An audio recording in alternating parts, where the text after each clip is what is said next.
On behalf of my fellow directors and colleagues at the Federalist Society, please accept our greetings as well as deep appreciation for your participation in this year's National Convention. We've been coming together here at the Mayflower Hotel once each year for this conference since 1987. We come together to learn, to debate, to see old friends and colleagues who share our principles, and to build friendships and alliances too. But there is another reason we take 3 days away from our homes and our offices to be here in the Capitol: to make sure that there is a bright, vibrant flame that will continue to light the route to limited constitutional government. Thank you for being here to help kindle and carry that flame. Our opening speaker, Senator Mike Lee, has helped carry this flame along the way, going back to law school days when he presided over the Federalist Society's BYU chapter.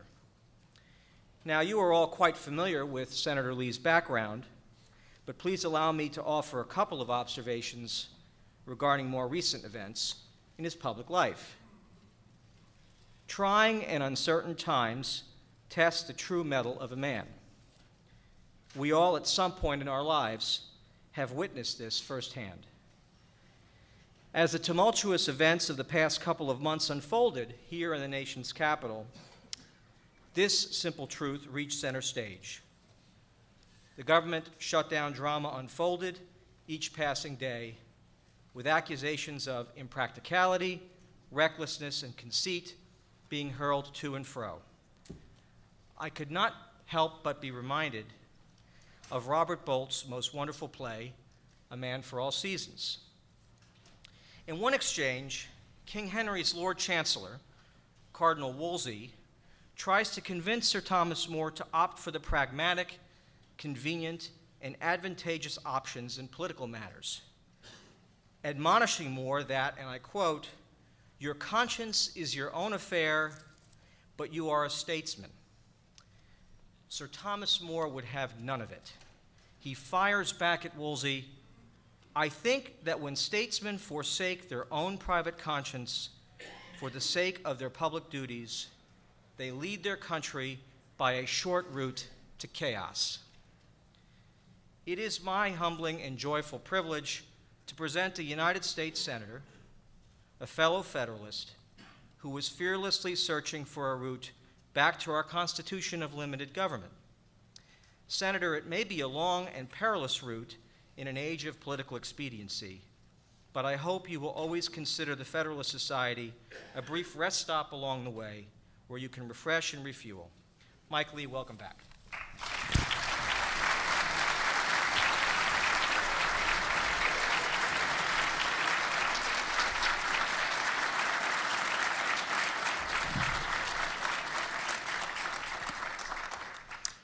Thank you very much, Leonard, and thanks to all of you for being here and for giving me this invitation to speak to you today. I was speaking to my wife last night, who was in Utah. She asked me what I was most looking forward to today, and I said, well, the Federalist Society. Naturally, these are my people. I love this organization. It's been a part of my life for most of my life and virtually all of my professional career, and it's a real honor to be with you today. The topic for this year's convention is textualism and the role of judges. We all know the important role that the federal judiciary serves within our constitutional system, and we're blessed to have an independent judiciary that's staffed with judges who seek to uphold the law, consistent with their oath to faithfully and impartially discharge and perform their duties under the Constitution. And I'm, of course, a very strong proponent of textualism.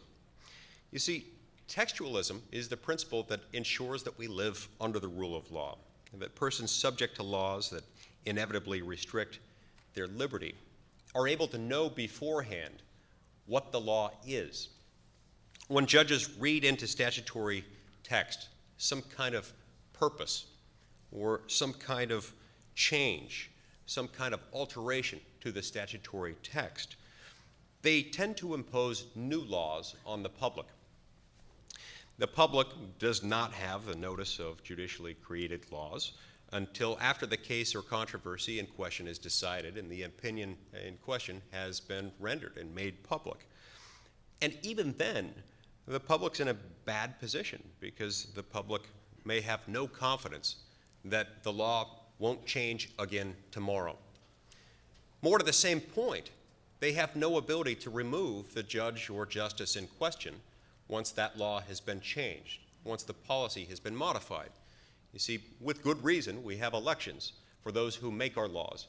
We don't have elections, at least not in the federal system, thankfully, for those who interpret them as judges. This, among other reasons, confirms my view that textualism is the only method by which a judge may properly discharge her duties, consistent with the Constitution. The Constitution vests the lawmaking power in Congress and not the judiciary, and departures from textualism often, I would say inevitably, lead to judicial lawmaking, which tends to threaten the Constitution's carefully established system of separation of powers. And so even with respect to the judiciary, especially with respect to the judiciary, we must be vigilant to respect separation of powers. And we do that within the judicial branch through textualism. But it's also through textualism that we do that within the other branches, or at least we should. It's with respect to the broader issue of separation of powers and some of the threats to this fundamental structure within our constitutional system that I wish to direct my remarks today. The current presidential administration has, I believe, violated the Constitution's separation of powers in numerous and in some cases completely unprecedented ways. The president has obstructed legitimate legislative oversight, as for example, when he improperly asserted executive privilege in response to inquiries from congressional committees in connection with the Fast and Furious investigation. He has refused to enforce the laws that he does not like, as, for example, he did when he issued an executive order effectively suspending the operation of certain immigration laws, announcing that he would selectively enforce those immigration laws in a manner that essentially assumes into existence a legislative proposal that Congress, within the last few years, has considered and resoundingly rejected. He has made unprecedented and unconstitutional recess appointments at a time when the United States Senate was not in recess, and he sought to immunize his expansive executive agenda by seeking confirmation of additional unnecessary judges to the U.S. Court of Appeals for the D.C. Circuit. I want to say a few words about these last two abuses of power, which have particular relevance to the judiciary and which have particular relevance to my work in the United States Senate. The D.C. Circuit is, of course, among the most important federal appellate courts in the country. Many would say second only to the Supreme Court. But it's also, right now, one of the least busy. And I don't mean to suggest that the judges are over there wasting time. It's just that, for whatever reason, the caseload is not particularly high on the D.C. Circuit right now. And for this reason, both Republicans and Democrats in the Senate have agreed, albeit at different times, that not every seat in the D.C. Circuit should be filled. In fact, in 2006, a group of Democratic senators sent a letter strongly arguing against filling any of the seats on the D.C. Circuit. That letter stated that an additional nominee to the D.C. Circuit, quote, should under no circumstances be considered, much less confirmed, before we first address the very need for that judgeship, close quote.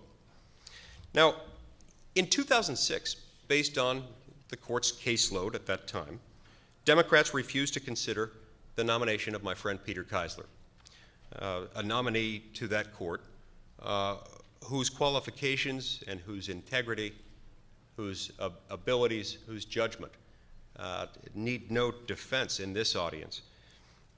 Since that time, the D.C. Circuit's caseload has actually decreased, not increased.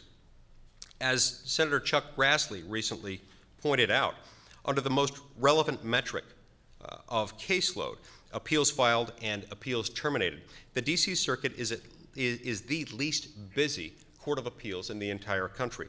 In fact, in both categories, the D.C. Circuit is less than half of a national average. No one familiar with that court and its caseload would sensibly, credibly suggest today that the court is in need of even one additional judge. And in response to an inquiry sent by Senator Grassley recently, one member of the U.S. Court of Appeals for the D.C. Circuit, who shall go unnamed, stated if any more judges were added now, there wouldn't be enough work to go around. And that's saying something. Doesn't happen very often within federal offices. Nevertheless, and even after earlier this year we confirmed Sri Srinivasan to the D.C. Circuit, President Obama is seeking to add 3 additional judges to the D.C. Circuit. There's little secret as to the President's intentions for taking this step.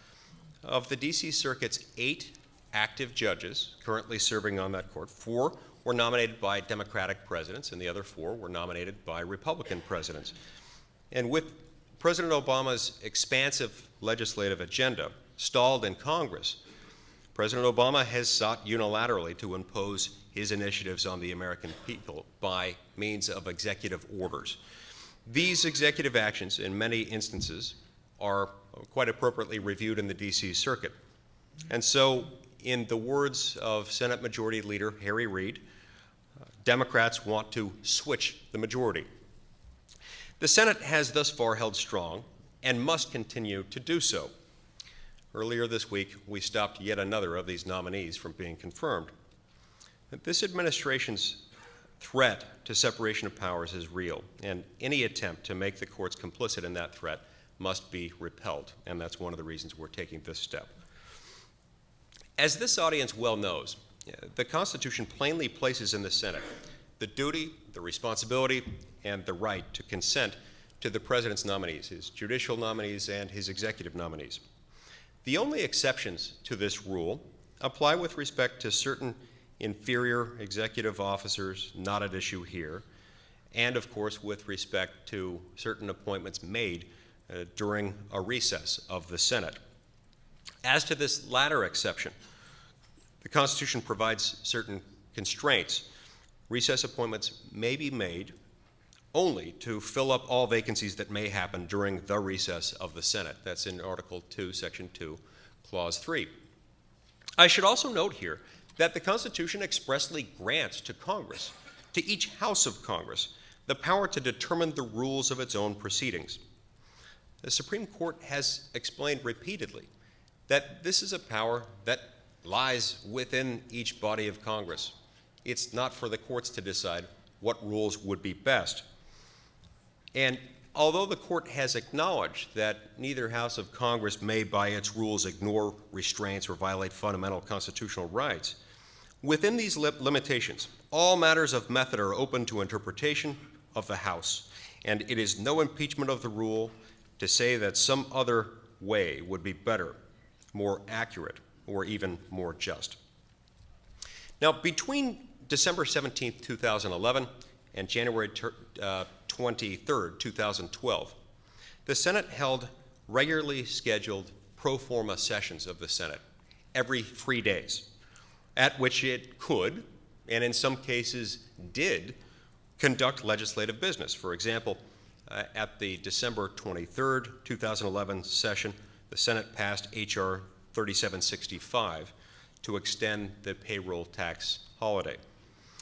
Nevertheless, one day after the United States Senate opened its second session of the 112th Congress, that occurred on January 3rd, 2012. One day after that, on January 4th, 2012, the President invoked the recess appointment power to nominate 4 individuals to executive branch positions, 3 within the National Labor Relations Board, and 1, Richard Cordray, to head the Consumer Financial Protection Bureau. 24 hours after the last session of the Senate was held, 24 hours after the very first session of the second big picture, capital S session of the Senate had convened for the first time. And so this was a very significant moment where the president had invoked the recess appointment power. To be clear, in previous decades, various presidents of both political parties had invoked the recess appointment power. But it's important to remember that no president had done anything close to what happened here. No president had ever made a recess appointment during a 2-day intra-session recess, nor had any president presumed the authority to tell the Senate when it was in recess. These appointments were truly unprecedented, and they were truly unconstitutional. In attempting to justify these rather alarming recess appointments, the president relied on a memorandum prepared by the Office of Legal Counsel within the Department of Justice. That memorandum chiefly relied on a prior opinion rendered by the executive branch, which had taken a predictably broad view of the executive's power to make these kinds of appointments. That opinion, which was rendered in 1921 by Attorney General Harry Doherty, eschewed the plain text and original meaning of the Recess Appointments Clause and instead gave what it called a practical construction of the clause, asserting that the touchstone for determining when the session is or is not in session for purposes relevant to the Recess Appointments Clause is, quote, its practical effect, viz., whether or not the Senate is capable of exercising its constitutional function of advising and consenting to executive nominations.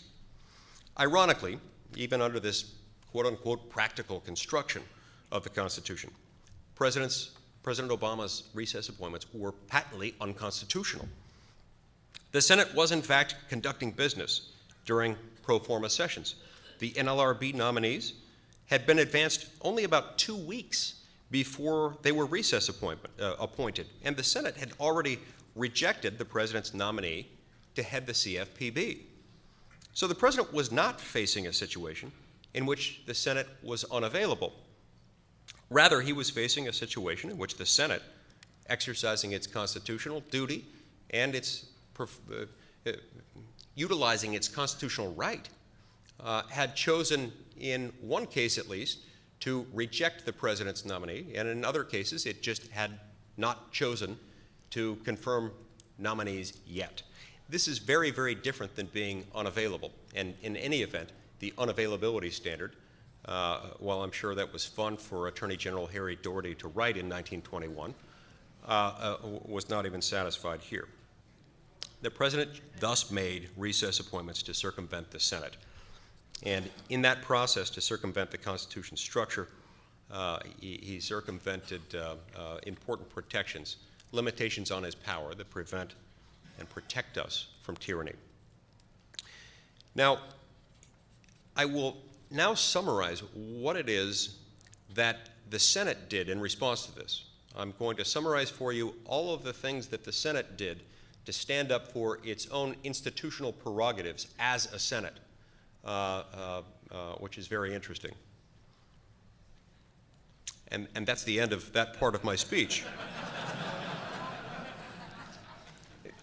You see, we didn't do anything. We just sat back. I mean, we were even more feckless in that moment than the proverbial English Bobby, who, being unarmed upon seeing the commission of a crime, says, "Stop," or also say, "Stop again."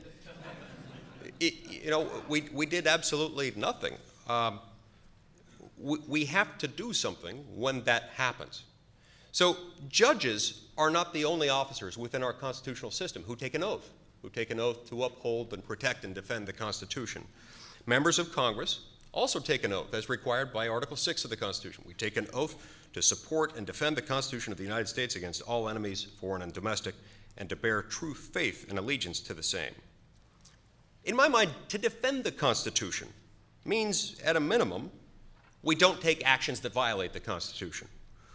But I think it also means that we do take actions where necessary to prevent the abuse of the Constitution, where we see it being violated by others. Our Constitution envisions a separation of government powers to ensure checks and balances.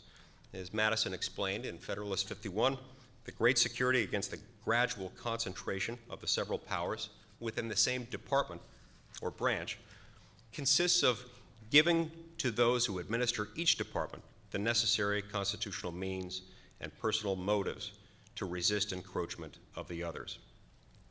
Among these necessary constitutional means is the Constitution itself. As Madison explained elsewhere, each branch must, in the exercise of its functions, be guided by the text of the Constitution, according to its own interpretation of it. According to its own interpretation is an important part of this. We've lost sight of this in recent decades, with Congress deferring excessively to the courts, with Congress refusing over and over again to undertake any independent constitutional analysis. It is as though we've outsourced this function, not to India, but to the Supreme Court, and we've said we can't have any part of that. That's their job, that's their constitution, they're in charge of that. And so at this moment, when this arose, you actually had members of the United States Senate who, when asked, what are you going to do about it? They responded basically with the statement that, well, we'll let the courts iron it out from there.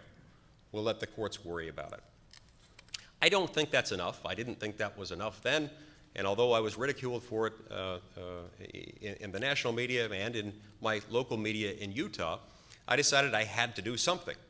The only thing that I could think of to do that was proportional and well within my powers as a United States Senator, was to no longer continue to vote for the president's judicial nominees, which I had previously voted overwhelmingly to confirm. And so between the unconstitutional recess appointments on January 4, 2012, and the time that we finally invoked the Leahy-Thurmond rule in the summer of 2012, I stopped voting for President Obama's judicial nominees as an indication that I, for one, was not going to simply ignore the fact that he had openly thwarted the Constitution. A lot of people said I was crazy at the time. A lot of people said, well, the courts aren't even going to agree with you. Look, regardless of how the courts of appeals had handled this, I would have felt good about what I did. It was necessary. But I'm pleased to say that 3 courts of appeals have since agreed with me that this was unconstitutional, and now this case is being decided by the United States Supreme Court this term, and I hope and expect the court will agree with what the 3 circuits have done with it so far. But we can't let this go. We can't allow it to continue. We can't continue to ignore constitutional violations and say, well, we will let the courts respond. We'll let the courts iron it out. As the D.C. Circuit put it in its opinion, ruling these appointments unconstitutional, allowing the president to define the scope of his own appointments power would eviscerate the Constitution's separation of powers. The court added an interpretation of the recess in the recess appointments clause that permits the president to take that permits the president to decide when the Senate is in recess would demolish the checks and balances inherent in the advice and consent requirement, giving the president free rein to appoint his desired nominees, including, I might add, judicial nominees, anytime he pleases. This cannot be the law. So, sadly, far from making clear to the president that he should fear a response not only from the judiciary for his violation of constitutional restraints, but also from the Senate, we've given the president basically what he wanted. We've confirmed members to the NLRB.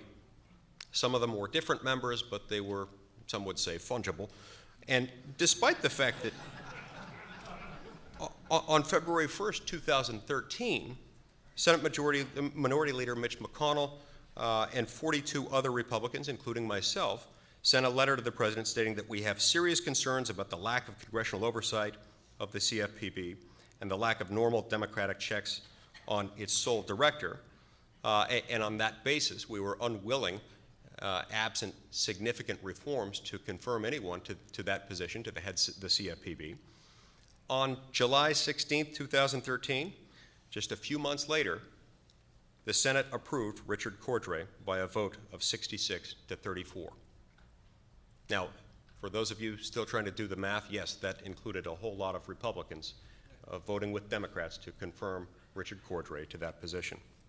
Had we been unified We could have taken a number of actions to make clear to President Obama that his flagrantly unconstitutional recess appointments would not be tolerated. We could have halted confirmations of nominees or halted consideration of presidentially supported legislation altogether. It wouldn't really matter the specifics so long as we sent the unequivocal message to 1600 Pennsylvania Avenue and made the president face real consequences for his unconstitutional actions.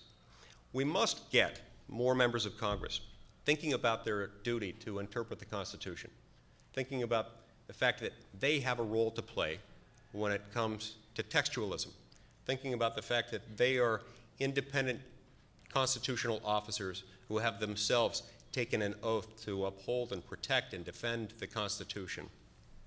Until we do so, in my view, we will continue to rely far too much on the courts, and in so doing, surrender to the Article III branch of government far too much of our government. I continue to believe that our best days as Americans remain yet ahead of us. They remain ahead of us because, fortunately, thanks to fantastic organizations like the Federalist Society, Americans are talking about the Constitution again. They're talking again about civics. They're talking again about the risks associated with the excessive accumulation of power. Together, as we advance this discussion, as we continue this dialogue, not just among our wonky Federalist Society lawyer friends, but among our friends, our neighbors, our coworkers, our crazy aunts and uncles, we can re-inject the Constitution back into American political discourse. And as that happens, I think we can restore the greatness of our great republic. Thank you very much.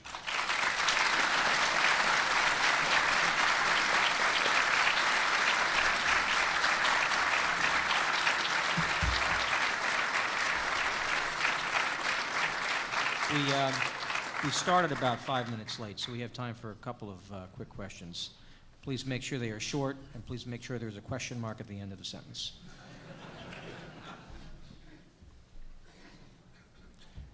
Senator, just touching upon your comments regarding the Senate's duty to consider constitutionality of what happens there, I'm wondering if you, and this is a little bit unrelated to your substantive point, but I'm wondering whether you have any views on the ENDA legislation that was just considered by the Senate, and in particular the power of Congress, enumerated power to do that type of legislation.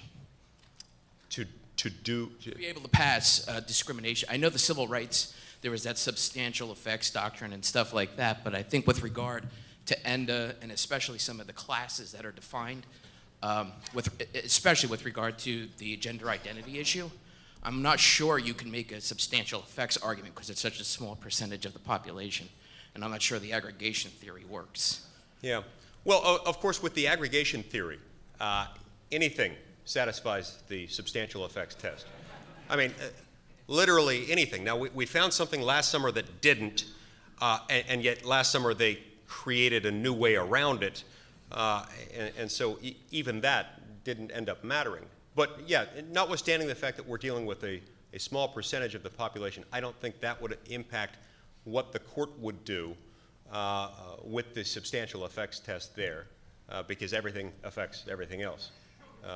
Just as the migration of monarch butterflies in South America can impact weather in Florida, everything here affects everything else. And so I think the Supreme Court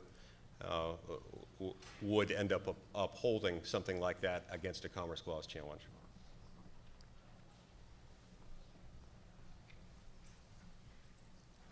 Senator, I'm Ralph Cote, attorney from New York. My question for you is, what do you make of the fact that the other branch of our democratic government, the electorate, by a fair margin managed to re-elect the president and his U.S. Senate? Doesn't it form some kind of ratification of his prior bad and unconstitutional behavior? No. Why not? And why not?